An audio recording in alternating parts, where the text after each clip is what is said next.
dipun ceritakaken ittaqillah haitsuma kunta watbi'is sayyi'ata hasanata famhuha wa khaliqin nasa bi khuluqin hasan. Baginda Nabi pernah ngendikan ittaqillah haitsuma kunta. Kula kalih panjenengan sedaya napa kemawon keadaanipun, napa kemawon teng pundi kemawon, dipun perintahaken inggih menika nglaksanakaken takwa dhateng Allah Subhanahu wa taala. Niki rumus kula kalih panjenengan dipun paringi rumus saking baginda Nabi sepindah ittaqillah haitsuma kunta. Takwa datang Allah Subhanahu wa taala teng pundi kemawon. Maksudnya adalah dalam keadaan apapun yang Allah taala takdirkan menjadi pegangan kita sebagai orang Islam, pegangan kita sebagai orang mukmin adalah agar selalu menjalankan kewajiban yang Allah taala perintahkan dan menjauhi larangan apa yang Allah taala larangkan. Yang dimaksud takwa di hadapan Allah Subhanahu wa taala. Wa bi'is sayyi'atal hasanah famhuha. Kata Rasulullah, ikutilah suatu keburukan dengan kebaikan. Famhuha, maka kebaikan itu akan menghapus keburukan yang kita lakukan. Jadi Rasulullah pun ngertos umat kados kula kalih panjenengan sedaya. Takwa kula kalih panjenengan sedaya dipun cekeli kadang kala rada mrojot pernah nglampahi kesalahan. Kula kalih panjenengan saumpama teng pundi kemawon, teng musala niki alhamdulillah maos sesarengan, zikir sesarengan, makin benjang, contoh tempeken, napa teng sabin, napa interaksi dengan orang yang lain, masyarakat. Kula kalih panjenengan ngelampahi kesalahan di hadapan Allah. Contoh kesalahan mbok kuwi ngrasani, mbok kuwi nyolong. Contoh kita melakukan suatu kesalahan, maka kata Rasulullah, watbi'is sayyi'atal hasanah. Ikutilah perbuatan buruk ataupun susulilah perbuatan buruk dengan perbuatan yang baik. Sasampunipun kula kalih panjenengan bermaksiat, menungso kados kula kalih panjenengan pasti pernah melakukan maksiat di hadapan Allah Subhanahu wa taala. Tapi sebaik-baik orang yang bermaksiat, setelah bermaksiat, mari kita melakukan suatu kebaikan. Entah itu sedekah, entah itu kita baca istighfar, entah itu kita baca sholawat, maka kebaikan itu kata Rasulullah famhuha. Apa maknanya? Kebaikan yang kita lakukan bisa menghapus suatu keburukan. Wa khaliqin nas bi khuluqin hasan. Diteruskan yang nomor 3 adalah berakhlaklah kepada manusia dengan akhlak yang baik. Nah, ini 3 prinsip apabila kula kalih panjenengan hidup di dunia memakai prinsip yang diajarkan baginda Nabi. Salah satunya adalah dawuh niki, teng pundi kemawon urip kula kalih panjenengan, keadaan napa kemawon urip kula kalih panjenengan, cekelono prinsip aku tak lakoni perintah Allah, aku tak ngedohi laranganipun Gusti Allah. Itu prinsip hablum minallah, hubungan kita kepada Allah Subhanahu wa taala. Dan yang nomor 2, ikutilah suatu keburukan dengan kebaikan. Kita pasti pernah melakukan keburukan, kita pasti pernah melakukan maksiat. Tapi dengan kita setelah melakukan maksiat, kita melakukan kebaikan, maka kebaikan itu akan menghapus amal keburukan yang kita lakukan. Dalam salah satu hadisnya Rasulullah, ini baru satu hadisnya Rasulullah yang bermakna kebaikan bisa menghapus keburukan. Karena delalah kebaikan ini ku keri elek dhisik terus melakoni keapikan. Tapi ada juga amal yang menghapus kebaikan itu sendiri. Apa itu? Setelah kita melakukan kebaikan, kita melakukan keburukan. Contohnya adalah apa? Kita masyhur ghibah. Orang yang ghibah itu orang yang mengungkapkan suatu kejelekan orang lain. Orang yang ghibah itu mengucapkan suatu keburukan orang lain, sedangkan orang lain itu tidak ada di hadapan kita. Itu namanya ghibah. Cara wong Jawa niku ngrasani.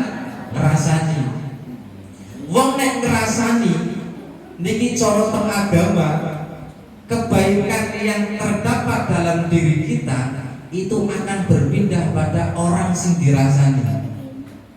Nah, ini kan suatu keburukan yang bisa menghapus daripada kebaikan diri kita. Dikatokno teng hadis niki, berarti kalau kita ngrasani melakukan keburukan. Lah, setelah itu sadarlah kita melakukan keburukan, kita melakukan kebaikan biar kita itu dosa yang ngrasani dihapus sama Allah Subhanahu wa taala.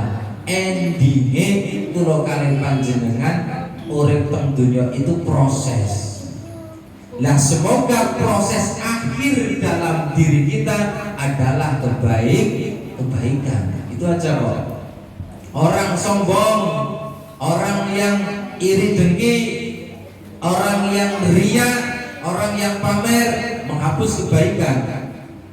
Taubat menghapus keburukan. Jadi makanya saya kadang sering pesan pada diri saya sendiri, sering-seringlah kita bertaubat kepada Allah Subhanahu wa taala. Karena kita bukan orang suci, karena kita bukan orang yang terhindar daripada dosa. Menengi kaya apa kadang kala sering nglakoni maksiat di hadapan Allah Subhanahu wa taala. Maka sering-seringlah kita bertobat. Coro mungkin kejar-kejaran. Ya Allah ya Rabb, nglakoni menghindari dosa kok angel teman. Mari kita sering-sering berlomba-lomba taubat di hadapan Allah Subhanahu wa taala. Itu prinsip hablum minallah. Kita berusaha takwa di hadapan Allah, dan pada waktu kita melakukan kemaksiatan, marilah kita susuli dengan suatu kebaikan, biar kebaikan itu menghapus daripada kemaksiatan. Wa khaliqin nas bi khuluqin hasan. Selalu diri kita berinteraksi kepada manusia, berinteraksi kepada sesama makhluk, sesama orang yang diciptakan sama Allah, maka berbaiklah dengan khuluqin hasan, dengan pakerti tata krama, dengan akhlak yang baik, karena ini adalah perintah daripada baginda Nabi sallallahu alaihi wasallam. Kita melakukannya termasuk taat di hadapan Allah Subhanahu wa taala. Jadi kita baik sama manusia itu minangka taat kepada Allah Subhanahu wa taala. Jadi kita berakhlak, itu akhlak kita kepada orang lain, akhlak yang baik kita kepada sesama manusia, kita melakukan itu termasuk taat di hadapan Allah karena memenuhi perintah daripada baginda Nabi sallallahu alaihi wasallam. Nah, itu antara lain ngaji pada malam hari ini. Yang pertama, mengingatkan diri kita, ayo urip ning alam dunya. Kula kali panjenengan umur piro wae ceklono takwa di hadapan Allah.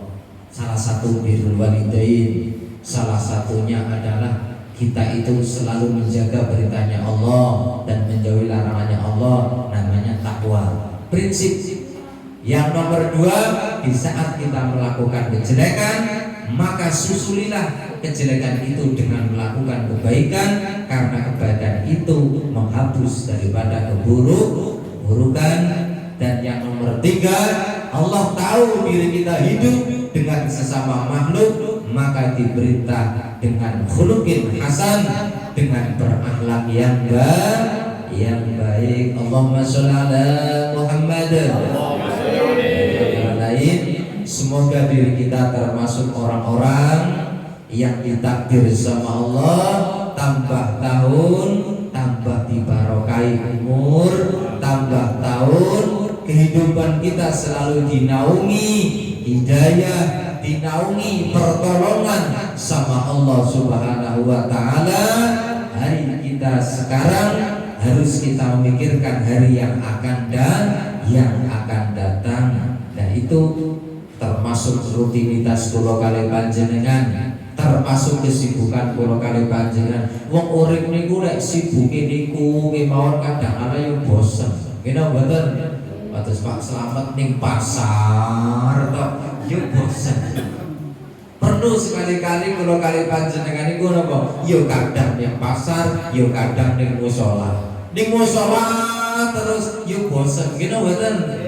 Lah niku urip ning alam dunya kula kali panjenengan itu semacam itu. Memang wong menungso niku ngoten niku. Sing penting duwe prinsip ibadah di hadapan Allah Subhanahu wa Ta'ala. Selama umur, selama hayat masih dikandung badan, diri kita itu belum ada kata terlambat di hadapan Allah, belum ada kata telat di hadapan Allah. Selalu bertaubat kepada Allah, selalu menghadap kepada Allah. Kembalilah diri kita kepada Allah Subhanahu wa Ta'ala dengan meminta ampun kepadanya, dengan mengharap rahmat kepadanya, dengan kelemahan Allah, dengan sifat Rahman Rahimnya Allah, dengan sifat Maha Pengasihnya Allah. Yakin Allah itu akan memberikan ampun pada hamba-hambanya yang selalu mendekat bertakarub kepada Allah Subhanahu wa Ta'ala. Allahumma sholli ala Muhammad. Mari kita berzikir kepada Allah, kita niat taubat di hadapan Allah. Apapun yang sudah kita lakukan, apapun yang sudah takdir kita jalankan, marilah kita menghadap kepada Allah dengan berniat taubat, dengan berniat meminta rahmat kepada Allah.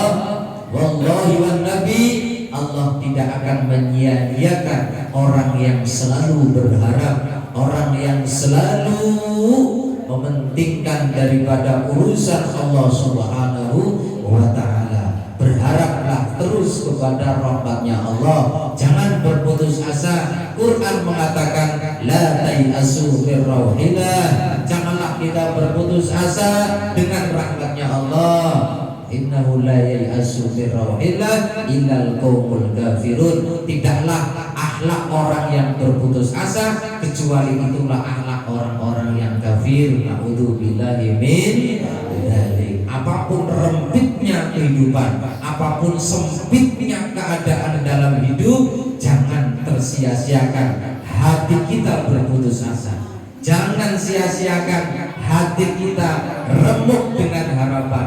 Berjuanglah hati kita menghadap kepada Allah yang mempunyai jagat alam, yang mempunyai rahmat, yang mempunyai apapun, yang kuasanya tidak ada yang menandinginya. Itulah Tuhan kita, yaitu Sang Pencipta diri kita, Allah Subhanahu